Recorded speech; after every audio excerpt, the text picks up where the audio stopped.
معناه في ذلك الموقف الكبير، لكنه دخل وقد استرجع، دخل على الجثمان المسجع، جثمان النبي عليه الصلاة والسلام في الحجرة الشريفة، دخل عليه وقال: ليس البكاء وإن أطيل بمقنعي، الخطب أعظم قيمة من أدمعي، تالله ما جار الزمان ولا اعتدى بأجل من ذاك المصاب وأوجع، فقد النبي فأظلمت كل الدنا، والحزن حل بكل قلب موجع، ما زال بالقرآن فينا هاديا، يهدي الأنام بنوره المتشعشع. ثم نظر إلى جثمانه الشريف، قال له: بأبي أنت وأمي يا رسول الله، لقد كنت تخطب الناس على جذع نخلة، فلما كثر الناس اتخذوا لك منبرا، فحن ذلك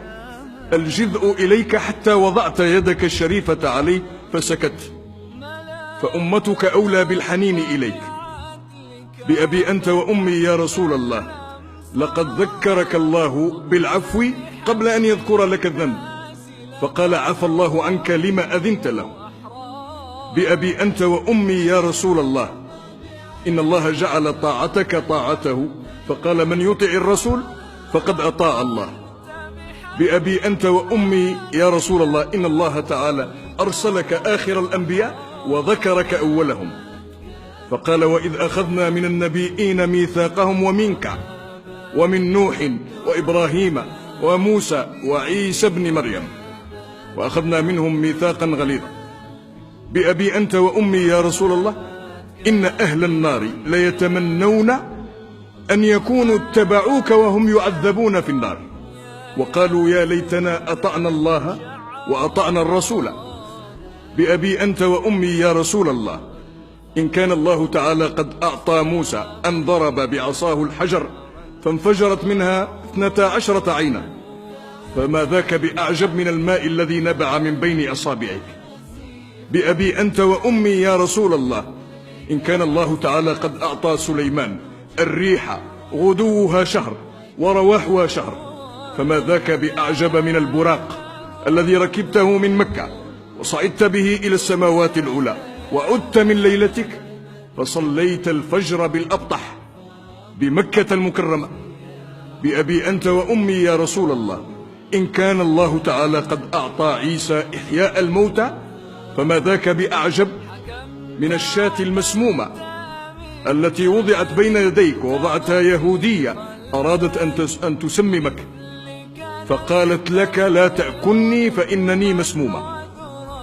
بأبي أنت وأمي يا رسول الله، لقد دعا نوح على قومه فقال: رب لا تذر على الأرض من الكافرين ديارا، وأنت قد ضربت وأخرجت وأوذيت وشج وجهك وكسرت رباعيتك، ولم تزد على أن قلت: اللهم اهد قومي فإنهم لا يعلمون، ولو دعوت علينا لهلكنا. بأبي أنت وأمي يا رسول الله، لقد تبعك على قصر أمورك وقلة دعوتك ما لم يتبع نوحا على طول أموره وطول دعوته، فآمن معك كثير وما آمن معه إلا قليل. بأبي أنت وأمي يا رسول الله، لو لم تجالس إلا كفءا لك ما جالستنا،